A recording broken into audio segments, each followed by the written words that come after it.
24. പ്രഭാതമുരളി അവ്യക്ത ബാഗ്ദാദ റിവൈസ് 24/2/2002 മധുബൻ. ബാബയെ പ്രത്യക്ഷമാക്കുന്നതിനായി തൻ്റെയും മറ്റുള്ളവരുടെയും വൃത്തിയെ പോസിറ്റീവാക്കൂ. ഇന്ന് വിശ്വമംഗളകാരിയായ ബാബ്ദാദ തൻ്റെ 4 ഭാഗത്തുമുള്ള കുട്ടികളെ കണ്ട് ഹർഷിതമാവുകയാണ്. ഓരോ കുട്ടിയുടെയും മനസ്സിലെ ഉന്മേഷവും കണ്ടുകൊണ്ടിരിക്കുന്നു, കേട്ടുകൊണ്ടുമിരിക്കുന്നു. എല്ലാവരുടെയും മനസ്സിൽ എത്രയും വേഗം ബാബയ്ക്ക് സമാനമാകട്ടെ എന്ന ഒരേ ഒരു ലക്ഷ്യമാണുള്ളത്. ലക്ഷ്യത്തെ കാണവേ, ധൈര്യത്തെ കാണവേ, ശ്രേഷ്ഠ സങ്കല്പത്തെ കാണവേ ബാബ്ദാദ സന്തുഷ്ടമാണ്. അതിനോടൊപ്പം ഇതും നോക്കുകയാണ്, ലക്ഷ്യം എല്ലാവരുടേതും വളരെ ഉയർന്നതിലും ഉയർന്നതാണ്. എന്നാൽ പ്രത്യക്ഷ രൂപത്തിൽ ലക്ഷണം നമ്പർ വൈസാണ്. ലക്ഷ്യവും ലക്ഷണവും സമാനമാവുക എന്നാൽ ബാബയ്ക്ക് സമാനമാവുക എന്നർത്ഥം. ആരാണോ സേവനത്തിൻ്റെ സ്റ്റേജിൽ നിമിത്തമായ കുട്ടികൾ, അവർ സദാ ഒരേ ഒരു സങ്കല്പത്തിലിരിക്കുന്നു. ബാബയെ എങ്ങനെ പ്രത്യക്ഷമാക്കാം, എപ്പോൾ നടക്കും? ഇങ്ങനെയുള്ള സങ്കല്പം നടക്കുന്നുണ്ടല്ലോ. ബാബ പിന്നെ കുട്ടികളോട് ചോദിക്കുന്നു, കുട്ടികളെ, നിങ്ങൾ ഏവരും സമ്പന്നവും സമ്പൂർണവുമായ സ്വരൂപത്തിൽ സ്വയം എപ്പോൾ പ്രത്യക്ഷമാകും? കുട്ടികളോടുള്ള ബാബയുടെ ക്വസ്റ്റ്യൻ ഇതാണ്, ആ ഡേറ്റും ഫിക്സ് ചെയ്തുവോ? അതോ ആ ഡേറ്റ് ഫിക്സ് ആകേണ്ടതില്ലേ? ഏതൊരു പ്രോഗ്രാമിൻ്റെയും ഡേറ്റ് 1 വർഷം മുമ്പേ ഫിക്സ് ചെയ്യാറുണ്ട് എന്ന് ഡബിൾ ഫോറിനേഴ്സ് പറയുന്നു. ഇങ്ങനെ പറയുന്നുവല്ലോ. അപ്പോൾ ബാബു പറയുന്നു, സ്വയം തന്നെ പ്രത്യക്ഷമാക്കുന്നതിൻ്റെ ഡേറ്റ് ഫിക്സ് ചെയ്തുവോ? മീറ്റിംഗ്സ് ധാരാളം നടത്തിയല്ലോ, നടത്തിക്കൊണ്ടേ ഇരിക്കുന്നു. ഇന്ന് ഇന്ന മീറ്റിംഗ് ഉണ്ട്, നാളെ ഇന്നത് എന്നെല്ലാം. ഇപ്പോഴും മീറ്റിംഗിൽ പങ്കെടുക്കുന്ന എത്ര പേർ വന്നിരിക്കുകയാണ്? 3 മീറ്റിംഗിൽ പങ്കെടുക്കുന്നവർ ഇന്നും ഇരിക്കുകയാണ്. ഇത് വളരെ നല്ലതാണ്. എന്നാൽ ഈ മീറ്റിംഗിൻ്റെ ഡേറ്റ് ഏതാണ്? എന്ത് ചിന്തിക്കുന്നുവോ അതാകണം വാക്ക്, അത് തന്നെയാകണം കർമ്മം. സങ്കല്പവും വാക്കും കർമ്മവും 3ഉം ശ്രേഷ്ഠ ലക്ഷ്യമനുസരിച്ച് ആയിരിക്കണം. ബാബ്ദാദ കാണുന്നുണ്ട്, ഇവർ സർവരും വിശ്വമംഗളത്തിന് നിമിത്തമായ കുട്ടികളാണ്. സർവ ആത്മാക്കളുടെയും മംഗളകാരി പ്രത്യക്ഷ രൂപത്തിൽ സ്റ്റേജിൽ എപ്പോൾ വരും? ഓരോരുത്തരും ഗുപ്ത പുരുഷാർത്ഥത്തിലാണ്, താൽപര്യത്തിലാണ്. ഇതും ബാബ്ദാദ കാണുന്നുണ്ട്. എന്നാൽ ഈ വിശേഷ സങ്കല്പത്തിൻ്റെ താൽപര്യത്തിൽ എപ്പോൾ മഗ്നമാകും? താൽപര്യമുണ്ട്, എന്നാൽ നിരന്തരം ഈ സങ്കല്പത്തെ സമ്പന്നമാക്കുന്നതിൽ, അതായത് പൂർത്തീകരിക്കുന്നതിൽ മഗ്നമായിരിക്കണം. അതായത് നിരന്തരം ഈ സങ്കല്പത്തെ പൂർത്തീകരിക്കുന്നതിൻ്റെ പ്രാക്ടിക്കൽ സ്വരൂപത്തിലായിരിക്കണം. ഇപ്പോൾ സങ്കല്പവും പ്രത്യക്ഷ കർമ്മവും തമ്മിൽ വ്യത്യാസമുണ്ട്. നടക്കുക തന്നെ വേണം. ചെയ്യേണ്ടതും കുട്ടികൾക്ക് തന്നെയാണ്. ബാബ ബാക്ക് ബോൺ തന്നെയാണ്.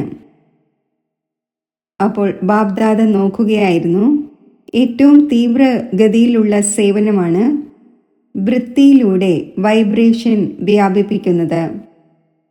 വൃത്തി വളരെ തീവ്രമായ റോക്കറ്റിനേക്കാളും വേഗതയുള്ളതാണ്. വൃത്തിയിലൂടെ വായുമണ്ഡലത്തെ പരിവർത്തനപ്പെടുത്താൻ സാധിക്കും. എവിടെ ആഗ്രഹിക്കുന്നുവോ, എത്ര ആത്മാക്കളെ പ്രതി ആഗ്രഹിക്കുന്നുവോ, വൃത്തിയിലൂടെ ഇവിടെ ഇരുന്നു കൊണ്ട് തന്നെ എത്തിച്ചേരാൻ സാധിക്കും. വൃത്തിയിലൂടെ ദൃഷ്ടിയും സൃഷ്ടിയും പരിവർത്തനപ്പെടുത്താൻ സാധിക്കും. എന്നാൽ ഒരു കാര്യം വൃത്തിയിലൂടെ സേവനം ചെയ്യുന്നതിൽ തടസ്സം ഇട്ടുകൊണ്ടിരിക്കുന്നു. വൃത്തിയിലൂടെ വൈബ്രേഷൻ വ്യാപിക്കുന്നു. താങ്കളുടെ ജഡചിത്രം ഇപ്പോൾ വരെയും ലാസ്റ്റ് ജന്മം വരെയും വൈബ്രേഷനിലൂടെ സേവനം ചെയ്തുകൊണ്ടിരിക്കുകയാണല്ലോ. കണ്ടിട്ടുണ്ടല്ലോ. ക്ഷേത്രങ്ങൾ കണ്ടിട്ടുണ്ടല്ലോ. ഡബിൾ ഫോറിനേഴ്സ് ക്ഷേത്രങ്ങൾ കണ്ടിട്ടുണ്ടോ? കണ്ടിട്ടില്ലെങ്കിൽ കാണണം. കാരണം താങ്കളുടെ തന്നെ ക്ഷേത്രമാണല്ലോ. കുമാരിമാരെ, നിങ്ങളുടെ ക്ഷേത്രമാണോ അതോ ഇന്ത്യക്കാരുടെ ക്ഷേത്രമാണോ? എല്ലാവരുടെയും ക്ഷേത്രമാണ്. ശരി, ആശംസകൾ. ക്ഷേത്രത്തിലെ മൂർത്തികൾ പ്രത്യക്ഷ രൂപത്തിൽ വൈബ്രേഷനിലൂടെ സേവനം ചെയ്തുകൊണ്ടിരിക്കുകയാണ്. അതായത് ക്ഷേത്രത്തിലെ മൂർത്തികളായ ആത്മാക്കളായ നിങ്ങൾ സേവനം ചെയ്തുകൊണ്ടിരിക്കുകയാണ്. എത്ര ഭക്തർ വൈബ്രേഷനിലൂടെ തൻ്റെ സർവ ഇച്ഛകളും പൂർത്തീകരിച്ചുകൊണ്ടിരിക്കുകയാണ്. അപ്പോൾ ഹേ ചൈതന്യമൂർത്തികളെ, ഇപ്പോൾ തൻ്റെ ശുഭഭാവനയുടെ വൃത്തിയിലൂടെയും ശുഭകാമനകളുടെ വൃത്തിയിലൂടെയും വായുമണ്ഡലത്തിൽ വൈബ്രേഷൻ വ്യാപിപ്പിക്കൂ. പക്ഷേ എന്ന് പറയുന്നത് നല്ലതായി തോന്നുന്നില്ല, എന്നാൽ പറയേണ്ടി വരുന്നു. പാണ്ഡവർക്ക് പക്ഷേ എന്ന വാക്ക് നല്ലതായി തോന്നുന്നുണ്ടോ? നല്ലതായി തോന്നുന്നില്ല. പക്ഷേ എന്നതുണ്ടോ അതോ ഇല്ലാതായി കഴിഞ്ഞുവോ? ഇതിനു വേണ്ടി ഏറ്റവും സഹജമായ വിധിയാണ് ആദ്യം ഓരോരുത്തരും തൻ്റെ ഉള്ളിൽ ചെക്ക് ചെയ്യൂ. 1 സെക്കൻഡിൽ ചെക്ക് ചെയ്യാൻ സാധിക്കുമോ? ഇപ്പോൾ തന്നെ ചെയ്യൂ. സെക്കൻഡ് നൽകണമോ അതോ പറയുമ്പോൾ തന്നെ സെക്കൻഡ് ലഭിച്ചു കഴിഞ്ഞോ? ഇപ്പോൾ തൻ്റെ ഉള്ളിൽ ചെക്ക് ചെയ്യൂ. എൻ്റെ വൃത്തിയിൽ ഏതെങ്കിലും ആത്മാവിനെ പ്രതി പോലും ഏതെങ്കിലും നെഗറ്റീവ് വൈബ്രേഷൻ ഉണ്ടോ? വിശ്വത്തിലെ വായുമണ്ഡലത്തെ പരിവർത്തനപ്പെടുത്തേണ്ടതുണ്ട്. എന്നാൽ തൻ്റെ മനസ്സിൽ ഏതെങ്കിലും ഒരു ആത്മാവിനെ പ്രതി പോലും അഥവാ വ്യർത്ഥ വൈബ്രേഷനോ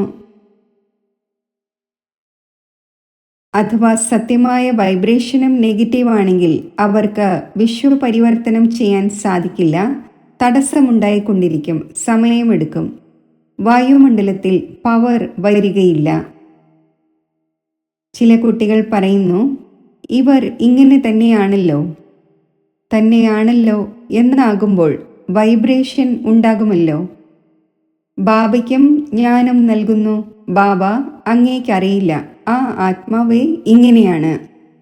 എന്നാൽ ബാബ ചോദിക്കുകയാണ്, അവർ മോശമാണ്, റോങ് ആണ്, ഉണ്ടാകാൻ പാടില്ലാത്തതാണ് എന്നിരിക്കട്ടെ. എന്നാൽ മോശമായതിനെ തൻ്റെ വൃത്തിയിൽ വയ്ക്കൂ എന്ന് ബാബ അനുവാദം നൽകിയിട്ടുണ്ടോ? ഇതിന് ബാബ അനുവാദം നൽകിയിട്ടില്ല എന്നാര് മനസ്സിലാക്കുന്നുവോ അവർ ഒരു കൈ ഉയർത്തണം. TV-യിൽ കാണിക്കൂ. ബാബ ദാദിയോട് പറഞ്ഞു, താങ്കൾ കണ്ടുകൊണ്ടിരിക്കുകയാണല്ലോ, നല്ലത്. കൈ ഉയർത്തിയിരുന്നു എന്നത് ഓർമ്മ വയ്ക്കണം. ഡബിൾ ഫോറിനേഴ്സ് കൈ ഉയർത്തി. ബാബ്ദാദയുടെ TV-യിലും വന്നുകൊണ്ടിരിക്കുകയാണ്. ഓരോ ബ്രാഹ്മണ ആത്മാവിൻ്റെയും സ്വന്തം വൃത്തിയിൽ ഏതെങ്കിലും ആത്മാവിനെ പ്രതി നെഗറ്റീവ് വൈബ്രേഷൻ ഉള്ളതുവരെയും വിശ്വമംഗളത്തെ പ്രതി വൃത്തിയിലൂടെ വായുമണ്ഡലത്തിൽ വൈബ്രേഷൻ വ്യാപിപ്പിക്കാൻ സാധിക്കില്ല. ഇത് നല്ലവണ്ണം മനസ്സിലാക്കൂ. എത്ര തന്നെ സേവനം ചെയ്തുകൊള്ളൂ. ദിവസവും 8 പ്രഭാഷണം നടത്തിക്കൊള്ളൂ. യോഗ ശിബിരം നടത്തിക്കൊള്ളൂ. പല പ്രകാരത്തിലുള്ള കോഴ്സ് എടുത്തുകൊള്ളൂ. എന്നാൽ ആരെ പ്രതിയും തൻ്റെ വൃത്തിയിൽ ഏതെങ്കിലും പഴയ നെഗറ്റീവ് വൈബ്രേഷൻ വയ്ക്കാതിരിക്കൂ. ശരി, അവർ മോശമാണ്, വളരെയധികം അധിക്ഷേപിക്കുന്നു, വളരെ പേർക്ക് ദുഃഖം നൽകുന്നു എന്നിരിക്കട്ടെ. എങ്കിൽ താങ്കൾക്ക് അവരുടെ ദുഃഖം നൽകുന്നതിൻ്റെ ഉത്തരവാദി ആകുന്നതിന് പകരം അവരെ പരിവർത്തനപ്പെടുത്തുന്നതിൽ സഹായിയാകാൻ സാധിക്കില്ലേ? ദുഃഖത്തിൽ സഹായിയാകരുത്, അവരെ പരിവർത്തനപ്പെടുത്തുന്നതിൽ താങ്കൾ സഹായിയാകൂ. അഥവാ ആരെങ്കിലും അങ്ങനെയുള്ള ആത്മാവാണെന്നിരിക്കട്ടെ. അവർ മാറാൻ പോകുന്നവരല്ല എന്ന് താങ്കൾ വിചാരിക്കുന്നു എന്നിരിക്കട്ടെ. താങ്കളുടെ ജഡ്ജ്മെൻറ്റിൽ അവർ മാറാൻ പോകുന്നവരല്ല, എന്നാൽ നമ്പർ വയസ്സാണല്ലോ. അപ്പോൾ ഇവർ മാറാൻ പോകുന്നവരെ അല്ല എന്ന് താങ്കൾ എന്തിനു ചിന്തിക്കുന്നു? താങ്കൾ എന്തിന് ജഡ്ജ്മെന്റ് നൽകുന്നു? അതാകട്ടെ ബാബയാണല്ലോ ജഡ്ജ്. നിങ്ങളേവരും പരസ്പരം ജഡ്ജായിരിക്കുകയാണ്. ബാബയും കണ്ടുകൊണ്ടിരിക്കുകയാണ്, ഇവർ ഇങ്ങനെയാണ്, ഇവർ ഇങ്ങനെയാണ്, ഇവർ ഇങ്ങനെയാണ് എന്നെല്ലാം. ബ്രഹ്മബാബയുടെ കാര്യത്തിൽ പ്രത്യക്ഷത്തിൽ കണ്ടിട്ടുണ്ട്. വീണ്ടും വീണ്ടും തെറ്റ് ചെയ്യുന്ന എങ്ങനെയുള്ള ആത്മാവായിരുന്നാലും ശരി, ബാബ്ദാദ വിശേഷിച്ച സാകാര രൂപത്തിൽ ബ്രഹ്മബാബ സർവ ആത്മാക്കളെ പ്രതിയും സ്നേഹസ്മരണകൾ നൽകുന്നു. മധുരമധുരമായവർ എന്ന് സർവ ആത്മാക്കളെയും പറയുന്നു. 2-4 പേർ കയ്പുള്ളവരും ബാക്കിയുള്ളവർ മധുരമുള്ളവരും എന്ന് പറയുന്നുവോ? എന്നിരുന്നാലും ഇങ്ങനെയുള്ള ആത്മാക്കളെ പ്രതി പോലും സദാ ദയാഹൃദയനായി ക്ഷമയുടെ സാഗരമായി. എന്നാൽ താങ്കൾ തൻ്റെ വൃത്തിയിൽ ആരെയെങ്കിലും പ്രതി അഥവാ നെഗറ്റീവ് ഭാവം വെച്ചുവെങ്കിൽ ഇതിലൂടെ താങ്കൾക്ക് എന്ത് നേട്ടം? അഥവാ താങ്കൾക്കിതിൽ നേട്ടമുണ്ടെങ്കിൽ വെച്ചുകൊള്ളൂ, അനുവാദമുണ്ട്. അഥവാ നേട്ടമില്ലെങ്കിൽ, കുഴപ്പം ഉണ്ടാകുന്നുവെങ്കിൽ ആ കാര്യം മുന്നിൽ വരും. ബാബ്ദാദ കാണുന്നു. ആ സമയത്ത് അവരെ കണ്ണാടി കാണിക്കേണ്ടതാണ്. അപ്പോൾ ഏത് കാര്യത്തിലാണ് തൻ്റെ യാതൊരു നേട്ടവും ഇല്ലാത്തത്? നോളജ്ഫുൾ ആകുന്നത് വേറെ കാര്യമാണ്. ഇത് റോങ് ആണ്, ഇത് റൈറ്റ് ആണ് എന്ന നോളജുണ്ട്. നോളജ്ഫുൾ ആകുന്നത് റോങ് അല്ല, എന്നാൽ വൃത്തിയിൽ ധാരണ ചെയ്യുന്നത് റോങ് ആണ്. കാരണം സ്വയമേ തന്നെ മൂഡ് ഓഫും വ്യർത്ഥ സങ്കല്പവും ഓർമ്മയുടെ ശക്തിക്കുറവും നഷ്ടവും ഉണ്ടാകുന്നു. പ്രകൃതിയെയും പാവനമാക്കുന്നവരാണ് താങ്കൾ. ഇതാകട്ടെ ആത്മാക്കളാണ്. വൃത്തിയും വൈബ്രേഷനും വായുമണ്ഡലവും മൂന്നും തമ്മിൽ ബന്ധമുണ്ട്. വൃത്തിയിലൂടെ വൈബ്രേഷൻ ഉണ്ടാകുന്നു, വൈബ്രേഷനിലൂടെ വായുമണ്ഡലം ഉണ്ടാകുന്നു. എന്നാൽ മുഖ്യമായത് വൃത്തിയാണ്. എത്രയും വേഗം ബാബയുടെ പ്രത്യക്ഷത ഉണ്ടാകണം എന്ന് താങ്കൾ മനസ്സിലാക്കുന്നുവെങ്കിൽ തീവ്രഗതിയുടെ പ്രയത്നം ഇതാണ്. എല്ലാവരും തൻ്റെ വൃത്തിയെ തൻ്റെ കാര്യത്തിലും മറ്റുള്ളവരുടെ കാര്യത്തിലും പോസിറ്റീവായത് ധാരണ ചെയ്യൂ. നോളജ്ഫുൾ ആയിക്കൊള്ളൂ, എന്നാൽ തൻ്റെ മനസ്സിൽ നെഗറ്റീവ് ധാരണ ചെയ്യാതിരിക്കൂ. നെഗറ്റീവിൻ്റെ അർത്ഥമാണ് മാലിന്യം. ഇപ്പോൾ തന്നെ വൃത്തി പവർഫുൾ ആക്കൂ, വൈബ്രേഷൻ പവർഫുൾ ആക്കൂ, വായുമണ്ഡലം പവർഫുൾ ആക്കൂ. കാരണം എല്ലാവരും അനുഭവം ചെയ്തു കഴിഞ്ഞു. വാക്കിലൂടെയുള്ള പരിവർത്തനവും ശിക്ഷണങ്ങളിലൂടെയുള്ള പരിവർത്തനവും വളരെ മന്ദഗതിയിലാണ് നടക്കുന്നുണ്ട്, പക്ഷേ വളരെ മന്ദഗതിയിലൂടെയാണ്. അഥവാ താങ്കൾ ഫാസ്റ്റ് ഗതി ആഗ്രഹിക്കുന്നുവെങ്കിൽ നോളജ്ഫുള്ളായി, ക്ഷമാസ്വരൂപമായി, ദയാഹൃദയരായി, ശുഭഭാവനയിലൂടെയും ശുഭകാമനയിലൂടെയും വായുമണ്ഡലത്തെ പരിവർത്തനപ്പെടുത്തൂ. നോക്കൂ, താങ്കൾ ഏവരും പ്രത്യക്ഷത്തിൽ കണ്ടു. മധുബനിൽ ആരെല്ലാം വരുന്നുവോ അവർക്ക് ഏറ്റവും കൂടുതൽ പ്രഭാവം ഏത് കാര്യത്തിൻ്റെതാണ് ഉണ്ടാകുന്നത്? വായുമണ്ഡലത്തിൻ്റെ. ഇവിടെയും എല്ലാവരും നമ്പർ വൈസ് ആണെങ്കിലും ബ്രഹ്മബാബയുടെ കർമ്മഭൂമിയാണ്, ബാബ്ദാദയുടെ വരദാന ഭൂമിയാണ്. ആ വായുമണ്ഡലം പരിവർത്തനപ്പെടുത്തുന്നു. അനുഭവമുണ്ടല്ലോ. അപ്പോൾ വൈബ്രേഷനിലൂടെ വായുമണ്ഡലം ഉണ്ടാക്കണം. ഇതാണ് തീവ്രഗതിയിലുള്ള ഹൃദയത്തിൻ്റെ മുദ്ര. വായുമണ്ഡലം ഹൃദയത്തിൽ പതിയുന്നു. കേട്ട കാര്യങ്ങൾ മറന്നേക്കാം, എന്നാൽ വായുമണ്ഡലത്തിൻ്റെ മുദ്ര ഹൃദയത്തിൽ പതിയുന്നു. അത് മറക്കുക സാധ്യമല്ല. ഇങ്ങനെയാണോ? അപ്പോൾ ബാബ്ദാദ കേട്ടുകൊണ്ടിരിക്കുന്നു. പ്രത്യക്ഷത എപ്പോൾ ഉണ്ടാകും? പരസ്പരം ആത്മീയ സംഭാഷണം നന്നായി ചെയ്യുന്നു, നല്ലതാണ്. പാണ്ഡവർ പറയൂ, ഇപ്പോൾ എന്തു ചെയ്യും? പവർഫുൾ വായുമണ്ഡലം ഉണ്ടാക്കണം. സേവാകേന്ദ്രമായാലും ഏതൊരു സ്ഥാനമായാലും പ്രവൃത്തിയിലായാലും വായുമണ്ഡലം പവർഫുൾ ആകണം. 4 ഭാഗത്തുമുള്ള വായുമണ്ഡലം അഥവാ സമ്പൂർണ്ണ നിർവിഘ്നവും ദയാഹൃദയവും ഉള്ളവരും ശുഭഭാവനയും ശുഭകാമനയും ഉള്ളവരും ആയി മാറുകയാണെങ്കിൽ പ്രത്യക്ഷതയിൽ ഒരു കാലതാമസവും ഇല്ല. ഇപ്പോൾ ബാബ്ദാദ ഏതൊരു ഡേറ്റ് നൽകിയോ അത് ബാബ്ദാദയ്ക്ക് ഓർമ്മയുണ്ട്. കണക്ക് ചോദിക്കുമല്ലോ. ഓരോരുത്തരും തൻ്റെ അക്കൗണ്ട് വെച്ചുവല്ലോ. അപ്പോൾ അക്കൗണ്ടിൽ ബാബ്ദാദ ഇത് ചെക്ക് ചെയ്യും.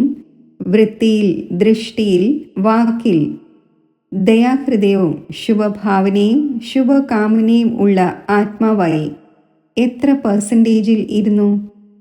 ഇപ്പോഴും 15 ദിവസം ഉണ്ടായിരിക്കുമല്ലോ. കൂടുതലാണ്. ശരി, ആര് ചെയ്തില്ലയോ അവർ 15 ദിവസമെങ്കിലും ചെയ്യണം. എങ്കിലും പാസാക്കും. കഴിഞ്ഞതിന് ബിന്ദുവിടണം. ദയയുടെ സിന്ധുവായി മാറണം. ക്ഷമയുടെ സിന്ധുവായി മാറണം. ബാബ്ദാദ ഡ്രിൽ ചെയ്യിച്ചു. എല്ലാവരും കേട്ടു. ശരി, 3 മീറ്റിംഗിൽ പങ്കെടുക്കുന്ന ആരെല്ലാം വന്നിരിക്കുന്നു? സ്പാർക്കിലുള്ളവർ ഒരു കൈ ഉയർത്തു. ശരി, വളരെ നല്ലത്. ഇപ്പോൾ ഈ വിഷയത്തിന്മേൽ റിസർച്ച് ചെയ്യൂ. എങ്ങനെ പ്രാക്ടിക്കലിൽ ശ്രേഷ്ഠത്തിലും ശ്രേഷ്ഠമായ വായുമണ്ഡലം ഉണ്ടാക്കാൻ സാധിക്കും? റിസർച്ച് ചെയ്തുകൊണ്ടിരിക്കുകയാണല്ലോ. ഇങ്ങനെയുള്ള വായുമണ്ഡലം ഉണ്ടാക്കുന്നതിനു വേണ്ടി എന്തെല്ലാം ബുദ്ധിയിൽ വയ്ക്കേണ്ടതുണ്ട്? എന്തെല്ലാം കർമ്മത്തിൽ ചെയ്യണം? സംബന്ധ സമ്പർക്കത്തിൽ ചെയ്യണം. നല്ലതാണ്. സ്വയം തന്നെ ബിസിയാക്കി വയ്ക്കുന്നു. നല്ല കാര്യമാണ്. എന്നാൽ ബാബ്ദാദ ഈ പ്രാക്ടിക്കൽ അനുഭവം കാണുവാൻ ആഗ്രഹിക്കുന്നു. എങ്ങനെയാണ് പ്രാക്ടിക്കലിൽ ചെയ്തത്? അതിൻ്റെ പരിണാമം എന്താണ് വന്നത്?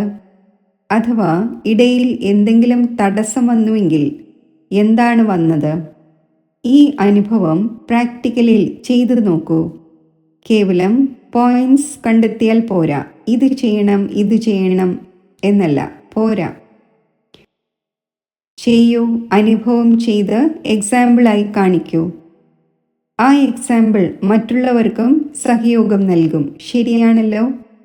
ഈ രമേശ് ഭായ് നിമിത്തമാണല്ലോ. നല്ലതാണ്. ഇനിയും 15 ദിവസം കിടക്കുകയാണ്. ഇപ്പോൾ ലാസ്റ്റ് ആയിട്ടില്ല. ഇപ്പോൾ വളരെയധികം പോയി കഴിഞ്ഞു. എന്നാൽ അല്പം അവശേഷിക്കുന്നുണ്ട്. അപ്പോൾ സ്പാർക്കിലുള്ളവർ ഇങ്ങനെ പ്രാക്ടിക്കലിൽ ചെയ്തു നോക്കൂ. മറ്റുള്ളവരെയും കാണിക്കൂ. ശരിയാണോ? ചെയ്യാൻ സാധിക്കുമോ? സാധിക്കുമോ? നല്ലത്. ശരിയാണ്. വളരെ നല്ലത്. ശരി. രണ്ടാമത്തെ മീറ്റിംഗ് ആണ് ട്രാൻസ്പോർട്ടിൻ്റേത്. ട്രാൻസ്പോർട്ടിലുള്ളവർ എല്ലാവർക്കും സുഖം നൽകും. ട്രാൻസ്പോർട്ടിലുള്ളവർ കൈ ഉയർത്തു. ശരി. സഹോദരിമാരെ കൂടാതെ ഗതി ഇല്ല. ട്രാൻസ്പോർട്ടിലുള്ളവർ എന്തു ചെയ്യും? കേവലം യാത്ര ചെയ്യിക്കുമോ? ട്രാൻസ്പോർട്ടിലുള്ളവർ പരസ്പരം ഇങ്ങനെയുള്ള പ്രോഗ്രാം ഉണ്ടാക്കൂ. അതിലൂടെ ഏതൊരു ആത്മാവിനെയും ഏറ്റവും കുറഞ്ഞ സമയത്തിനുള്ളിൽ ദുഃഖത്തിൻ്റെ ലോകത്തിൽ നിന്നും മറികടത്തി അല്പസമയത്തേക്കെങ്കിലും ശാന്തിയുടെ യാത്ര ചെയ്യിക്കാൻ സാധിക്കണം. ശരി, പരംധാമം വരെയും എത്തിക്കുന്നത് പ്രയാസമാണ്. എന്നാൽ ദുഃഖത്തിൻ്റെ ലോകത്തിൽ ശാന്തിയുടെ യാത്ര ചെയ്യിക്കാൻ സാധിക്കും. ആ പ്ലാൻ വളരെയധികം ഉണ്ടാക്കൂ. 4 പ്രകാരത്തിലുള്ള യാത്ര ചെയ്യുന്നവർക്ക് ബാബ്ദാദയുടെ സന്ദേശം എത്തിച്ചുകൊണ്ടിരിക്കുകയാണ്. എത്തിക്കുക തന്നെ ചെയ്യും. കാരണം ഒരു വിഭാഗവും അവശേഷിക്കാൻ പാടില്ലല്ലോ. ഇത് നല്ലതാണ്. ഏതെല്ലാം വിഭാഗത്തിൻ്റെ ഇൻവെൻഷൻ ഉണ്ടാക്കിയോ ഇത് നല്ലതാണ്. പരാതികൾ ലഭിക്കില്ല. ഒരു വിഭാഗവും അവശേഷിക്കുകയില്ല. ഓരോരുത്തരും തങ്ങളുടെ വിഭാഗത്തെ മുന്നോട്ട് കൊണ്ടുപോകുന്നതിൻ്റെ ഉന്മേഷം വയ്ക്കുന്നുവല്ലോ. ഇത് വളരെ നല്ലതാണ്. എന്നാൽ ഇപ്പോൾ ഏതെല്ലാം വിഭാഗം ഉണ്ടാക്കപ്പെട്ടിട്ടുണ്ടോ? എത്ര സമയമായി ആ വിഭാഗം പ്രവർത്തിച്ചു കൊണ്ടിരിക്കുകയാണ്? 1.5 2 വർഷമോ ആയോ? അതോ കൂടുതലായോ? മുന്നിലുള്ളവർ പറഞ്ഞു 10-12 വർഷമായി. വിങ്സിൻ്റെ സേവനം 10-12 വർഷമായിരിക്കുകയാണ്. നല്ലതാണ്. വളരെയധികം സമയം ആയിരിക്കുകയാണ്. വിങ്സിലുള്ളവരുടെ കാര്യത്തിൽ ബാബ്ദാദയ്ക്ക് ഒരു സങ്കല്പമുണ്ട്. ബാബ്ദാദ 2-3 തവണ പറഞ്ഞു, പക്ഷേ നടന്നില്ല. ഓരോ വിഭാഗത്തിലുള്ളവരും ആരെല്ലാം എത്ര സമയമായി സേവനം ചെയ്തിട്ടുണ്ടോ ആ ഓരോരോ വിങ്ങിലെയും വിശേഷിച്ച് സർവീസുകളായവരെ, അത് സഹയോഗിയായാലും ഹാഫ് യോഗിയായാലും ഇടയ്ക്കിടയ്ക്ക് വരുന്നവരായാലും റെഗുലർ അല്ലെങ്കിലും ഇങ്ങനെയുള്ള ആരെങ്കിലും സർവീസബിളായ ആരെങ്കിലും ഏറ്റവും കുറഞ്ഞത് 5 പേർ എല്ലാ വിങ്സിൻ്റെയും മുന്നിൽ വരണം. മധുബനിൽ അത് എല്ലാവരും കാണണം. വിങ്സിലുള്ളവർ 10-12 പേരായിരുന്നാലും ഉറച്ച 5 പേരെ കൊണ്ടുവരൂ. നല്ല സഹയോഗിയും സേവനത്തിന് നിമിത്തവുമാകുന്ന 5 പേരെ കണ്ടെത്താൻ സാധിക്കുമോ അതോ ഇല്ലയോ? കണ്ടെത്താൻ സാധിക്കുമെങ്കിൽ കൊണ്ടുവരൂ. മുന്നിലുള്ളവർ ചോദിച്ചു, എപ്പോൾ കൊണ്ടുവരണം? അത് ദാദിമാരുടെ മേലാണ്. മുന്നിലുള്ളവർ ചോദിച്ചു, ബാബ്ദാദയുടെ പ്രോഗ്രാമിൽ കൊണ്ടുവരണമോ? അത് പിന്നെ ഇങ്ങനെ ബാബ്ദാദയുമായി കൂടിക്കാഴ്ചയ്ക്ക് യോഗ്യമാകണം. 5 പേരെ കണ്ടെത്താൻ സാധിക്കും. കൂടുതൽ പറയുന്നില്ല, 5 ധാരാളം. അപ്പോൾ ഈ ദാദിമാർ പാസ്സാക്കും.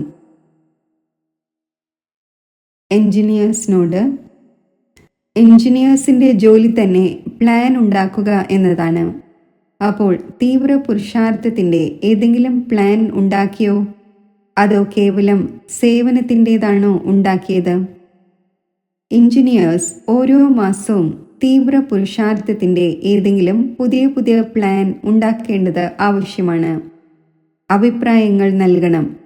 പിന്നെ ദാദിമാർ ഫൈനലാക്കും. ദാദിമാർ താങ്കളുടെ സഹചാരികളാണ്.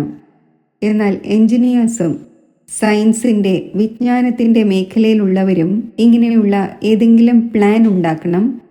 അതിലൂടെ എത്രയും വേഗം പുതിയ ലോകം വന്നു ചേരട്ടെ.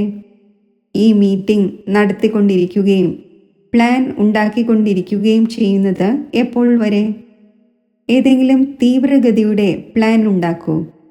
കാരണം തൻ്റെ രാജ്യം എത്രയും വേഗം വരണം എന്നതിനുള്ള പ്ലാൻ ഉണ്ടാക്കുക എന്നതാണ് താങ്കളുടെ വിങ്ങിൻ്റെ ലക്ഷ്യം.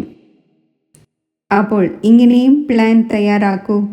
സേവനത്തിലും അല്പം സമയം കൊണ്ട് കൂടുതൽ സഫലത പ്രത്യക്ഷത്തിൽ കാണപ്പെടണം. ഇങ്ങനെയുള്ള പ്ലാൻ ഉണ്ടാക്കൂ. ഇങ്ങനെയുള്ള പ്ലാൻ ഉണ്ടാക്കുമല്ലോ. ലാസ്റ്റ് ടേണിൽ എല്ലാ റിപ്പോർട്ടും കേൾക്കും. ഓരോ വിഭാഗവും സഫലതയെ തീവ്രമാക്കുന്നതിൻ്റെ എന്ത് പ്ലാൻ ഉണ്ടാക്കി? കേവലം ഉണ്ടാക്കിയാൽ പോരാ. 15 ദിവസം അതിൻ്റെ അഭ്യാസം ചെയ്യണം. പ്രാക്ടിക്കലിൽ കൊണ്ടുവരണം. ശരിയാണല്ലോ. ഇപ്പോൾ പ്രാക്ടിക്കൽ നടക്കണമല്ലോ. അന്യോന്യം എല്ലാവരും പറയുന്നു. ബാബ്ദാദ എല്ലാവരുടെയും ആത്മീയ സംഭാഷണം കേട്ടുകൊണ്ടിരിക്കുന്നു. പ്രത്യക്ഷമാകണം എന്നെല്ലാവരും പറയുന്നു. എന്നാൽ ആദ്യം താങ്കൾ പ്രത്യക്ഷമാകൂ. ബാബയും താങ്കളിലൂടെ പ്രത്യക്ഷമാകുമല്ലോ. ശരി, ഇപ്പോൾ തന്നെ തൻ്റെ വൃത്തിയെ ഏകാഗ്രമാക്കാൻ സാധിക്കുമോ? എവിടെയും വൃത്തി ചഞ്ചലതയിൽ വരരുത്. അചഞ്ചലവും ഏകാഗ്രവും ശക്തിശാലിയും ആയിരിക്കണം. ബാബ്ദാദ ഡ്രിൽ ചെയ്യിച്ചു. ശരി. 4 ഭാഗത്തുമുള്ള സർവീസുകളായ കുട്ടികൾക്ക് സദാ തൻ്റെ ശ്രേഷ്ഠ വൈബ്രേഷനിലൂടെ സേവനം ചെയ്യുന്നവർക്ക്, തീവ്രഗതിയുടെ പുരുഷാർത്ഥം ചെയ്യുന്ന കുട്ടികൾക്ക് സദാ ക്ഷമയുടെ മാസ്റ്റർ സാഗരവും സദാ ശുഭഭാവനയിലൂടെയും ശുഭകാമനയിലൂടെയും വളരെയധികം ദുർബലമായ ആത്മാക്കളെയും ശക്തിശാലിയാക്കുന്നവർക്ക്, ഇങ്ങനെയുള്ള മാസ്റ്റർ സർവശക്തിവാനായ കുട്ടികൾക്ക് ബാബ്ദാദയുടെ വളരെയധികം സ്നേഹസ്മരണകൾ. നമസ്തേ. വരദാനം. സമയമനുസരിച്ച് ഓരോ കാര്യത്തിലും സഫലമാകുന്ന ജ്ഞാനിയും യോഗിയുമായ ആത്മാവായി ഭവിക്കട്ടെ. ജ്ഞാനത്തിൻ്റെ അർത്ഥമാണ് വിവേകം. ആരാണോ സമയമനുസരിച്ച് വിവേകത്തോടെ കാര്യം ചെയ്ത് സഫലത പ്രാപ്തമാക്കുന്നത് അവരെയാണ് വിവേകശാലി എന്ന് പറയുന്നത്. വിവേകശാലിയുടെ അടയാളമാണ്. അവർ ഒരിക്കലും ചതിക്കപ്പെടുകയില്ല. യോഗിയുടെ അടയാളമാണ് ക്ലീനും ക്ലിയറുമായ ബുദ്ധി. ആരുടെ ബുദ്ധി ക്ലീനും ക്ലിയറുമാണോ, അവർ അറിയില്ല ഇങ്ങനെ എന്തുകൊണ്ട് സംഭവിച്ചുവെന്ന് ഒരിക്കലും പറയില്ല. ഈ വാക്ക് ജ്ഞാനിയും യോഗിയുമായ ആത്മാക്കൾക്ക് പറയാൻ സാധിക്കില്ല. അവർ ജ്ഞാനത്തെയും യോഗത്തെയും ഓരോ കർമ്മത്തിലും കൊണ്ടുവരുന്നു. സ്ലോഗൻ: ആരാണോ തൻ്റെ ആദി അനാദി സ്വഭാവ സംസ്കാരങ്ങളെ സ്മൃതിയിൽ വയ്ക്കുന്നത്, അവർ തന്നെയാണ് അചഞ്ചലവും ഇളകാത്തവരുമായി ഇരിക്കുന്നത്. ഓം ശാന്തി.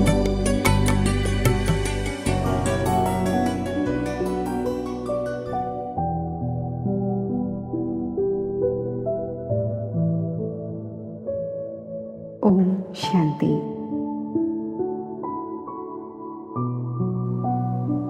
ആത്മസ്മൃതിയുടെ തിലകമണിഞ്ഞ്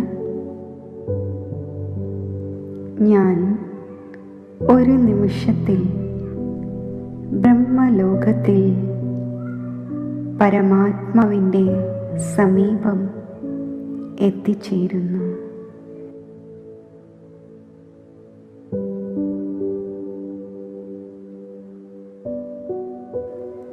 ശിവപരമാത്മാവിൻ്റെ തേജസ്വി കിരണങ്ങൾ ആത്മാവിൽ സ്പർശിക്കുന്നു.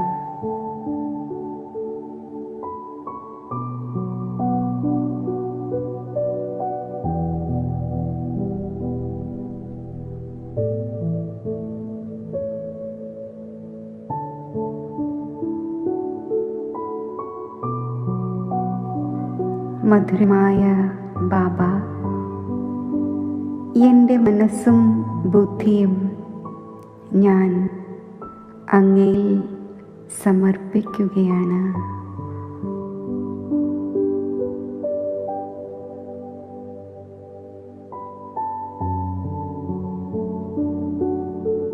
അങ്ങയുടെ സന്താനമായ ഞാൻ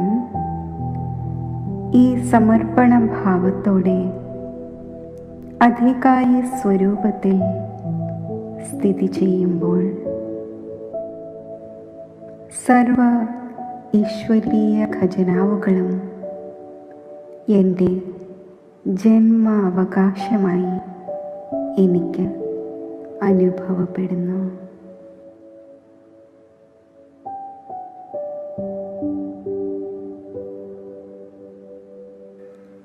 വരദാതാവായ ബാബ, അങ്ങ് നൽകുന്ന വരദാനങ്ങൾ എന്നെ സമ്പൂർണതയുടെ പുരുഷാർത്ഥത്തിൻ്റെ മാർഗത്തിൽ സഹജമായി മുന്നോട്ട് നയിക്കുന്നു.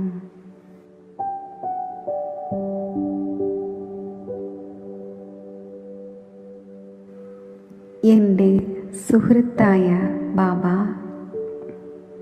അങ്ങ് എനിക്ക് നൽകുന്ന കൂട്ട് ആത്മീയ സുരക്ഷയുടെ ഛത്രഛായയ്ക്കുള്ളിൽ ജീവിക്കുന്ന അനുഭവം എന്നിൽ വരുത്തുന്നു.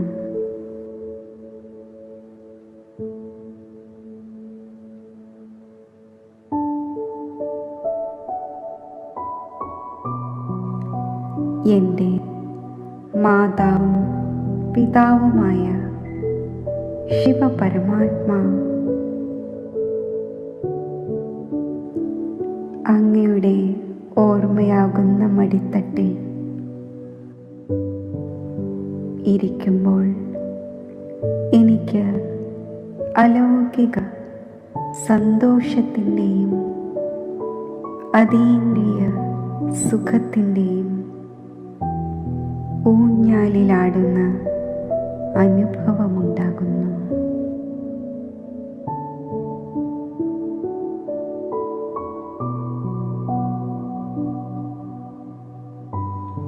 ബിന്ദുരൂപമായ ബാബയിൽ നിന്നും ലൈറ്റിൻ്റെയും മൈറ്റിൻ്റെയും കിരണങ്ങൾ എനിക്ക് പ്രാപ്തമാകുന്നു.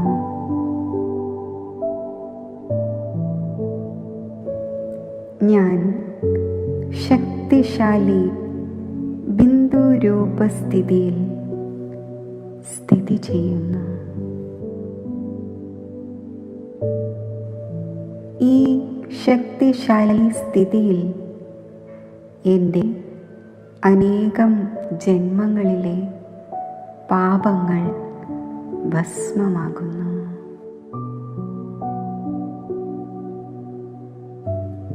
ആത്മാവിൽ പവിത്രതയുടെ പ്രകാശം നിറയുന്നു.